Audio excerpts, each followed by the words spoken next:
மாமா நீ படிச்சிருக்கியா? படிக்கலைங்க, படித்தேன். 6வதா? ஆ, போகல. அதுக்கு மேலே நீ போகலையா? உனக்கு போகணுன்ட்டாங்களா?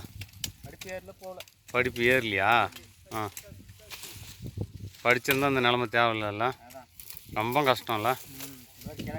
விவசாயி கூட ஒரு நாள் வந்து இருந்து பாருன்னு சொல்லுவாங்கள்ல. விவசாயி கூட டெய்லியும் ஒரு விவசாயி கூட ஒரு நாளைக்கு நம்ம போயிட்டு வரோம்ல. ஒவ்வொரு காட்டுக்கும் ஒவ்வொரு நாளைக்கு போகிறோம். ம், அவங்கள அருமை பெருமைலாம் இப்போ தான் தெரியுது. ம், ரொம்ப கஷ்டம் தானே. ம், இன்றைக்கி இந்த காட்டுக்காரர்கிட்ட எவ்வளோ வாங்கினீங்க? 2500 புரோகிர் தாரத்தில் இல்லாத நீங்கள் 2500 வாங்கிப்பீங்களா? ஆ, ரொம்ப கஷ்டம். ஆ, என்ன இருக்குது எங்களுக்கு? என்ன கிழங்கு இல்லையா? எங்கே கிழங்கு இருக்குதுல்ல? இன்னும் உனக்கே கிழங்குலாம் காட்டுக்காரங்களுக்கு என்ன இருக்கும்? 9 மாதம் ஆயிடுச்சாம்மா இதை வச்சு. கஷ்டங்க. ம், ம், சரி வெட்டி போடுங்க. நம்ம கேரட்டு மாரியே தான் இருக்குல்ல. கந்தா வெட்டிட்டு வாப்பா. ஆ, எப்படி கிழங்கு இல்லை? கிழங்கு இல்லை. அங்கே ஒரு ஏக்கருக்கு வந்து வெறும் 4 டன் வந்து இங்கே வந்து 2 ஏக்கர் பிடிங்கிறது பூரா குச்சி பூரா படுத்து கிடக்குது. இது பூரா விவசாயிக்கே நஷ்டம். அப்போ உனக்கு கூலிக்காரனுக்கும் இதுக்குமே சரியாக போடும், விவசாயி ஒன்றுமே போகாது. 9 மாதம் ஆயிடுச்சு. 9 மாதம் ஆச்சு குடிச்சு. நீ படிச்சிருந்தா இந்த வேலை தேவையாகாந்தா? படிச்சிருந்தா இந்த வேலை தேவையில்ல தான். என்ன பண்ணுறது? ஏன் படிக்கல நீ? ஏன் படிக்கலைன்னா படிக்கல. படிப்பு ஏர்லேயே உள்ள உங்கள் வீட்டில் போகக்கூடாதுட்டாங்களா ஸ்கூலுக்கு? போகக்கூடாதுட்டாங்க. ஆ, அவ்வளோ கஷ்டக்கார குடும்பம் நீங்கள்? ஆ, ஃபேமிலி கஷ்டம். ஆ, என்னெல்லாம் பள்ளிக்கூடம் போதான் சொன்னாங்க கந்தா. நான் போய் புளியா கோயிலில் முட்டாய் வாங்கி தின்னுவிட்டு அப்போ தான் 4 நாளுக்கு கை நிறைய முட்டாய் வருமே. அந்த முட்டாய் வாங்கி தின்னுட்டு புளியா கோயிலில் உட்காந்துருந்துட்டான். உட்காந்துருந்துட்டு பள்ளிக்கூடம் கூடக்குள்ளே வீட்டுக்கு வந்துடுவான். நீ எப்படி படித்தா? ஆ,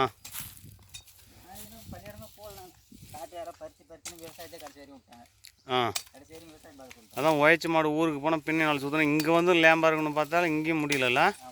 இங்கேயும் வந்து ஓரம்பரமாக உனக்கு கிடச்சிக்குது குச்சி. ஆ, கிழங்கு வலுவாக இருந்து போதா? பரவாயில்ல. கிழங்கு அப்போ இருக்கக்கூடாது உனக்கு. ஆ, எதுவுமே இல்லை. எனக்கெல்லாம் ரொம்ப கஷ்டமாக இருக்குது கந்தா. பசி எடுக்குது. இப்போ மணி என்ன? 1 மணி 1:30 இருக்குமா? காலையில் 3 இட்லி தான். இன்றைக்கி வெட்டில்னு சாப்பாடு எடுத்து தரதான்ட்டுமா? நீங்கள் சாப்பாடு எடுத்து வந்தியா? இப்போ தான் நடு சனிக்கு இன்றைக்கி விரதம் இருந்துக்கலாம். 7 மலையானுக்கு எல்லாம் விட்டுட்டோம். அடுத்த சனிக்கிழமை இருந்துக்குமா? ம், இந்த விவசாயிக்கு அர்ஜென்ட்டுங்கிறதுனால வந்துட்டுமா? ம், சரி ஓகே. படிச்சிருந்தா இந்த நிலமை நம்மளுக்கு வந்திருக்காதுல்ல. நிஜமாக இன்றைக்கி தான் கந்தா நான் யோசிச்சு பார்க்குறேன். ரொம்ப கஷ்டம். படிச்சிருந்தா நம்ம மட்டும் செய்வனேன்னு ஏதோ ஒரு வேலைக்கு போயிருக்கலாம். ஆனால் படிச்சிருந்து போய் வேலைக்கு போயிருந்தோம்னா ஆனால் இந்த மாதிரி சந்தோஷம் இருந்திருக்காதுன்னு வச்சுக்கேன். 10 பேர்த்தோட கும்பலாக டெய்லியும் போயிட்டு காலையில் ஒரு வடை வாங்கி தராரு கொத்துக்காரரு. டீ ஒன்று வடை ஒன்றா? ஆ, இப்போ மதியானம் நீங்களாம் லேட் ஆகிட்டுன்னு சாப்பாடு வாங்கிட்டு வந்துட்டார். என்னால் முடியலன்னு ஒரு இன்றைக்கெலாம் டயர் வெட்ட விட்டான். ஒரு டயர் வெட்டிக்கிட்டு இருக்காரு. ஒன்றும் முடியல. அந்த மயக்கம் வர மாதிரி இருக்குது. அம்மா சாப்பிட்டு வரலாமா? சாப்பிட்டு வரலாமா? ஆ, இது ஒன்று தான் இருக்குதா? எங்கே இல்லைம்மா. அவர் டயர்லாம் சாப்பிட்ருப்பாரா? பிடிச்சிட்டு தான் வெட்டுறாரு. இன்னும் சாப்பிடல? ஆ, சாப்பிடாத கூட வந்துருப்பியா? ம், சரி ஓகே.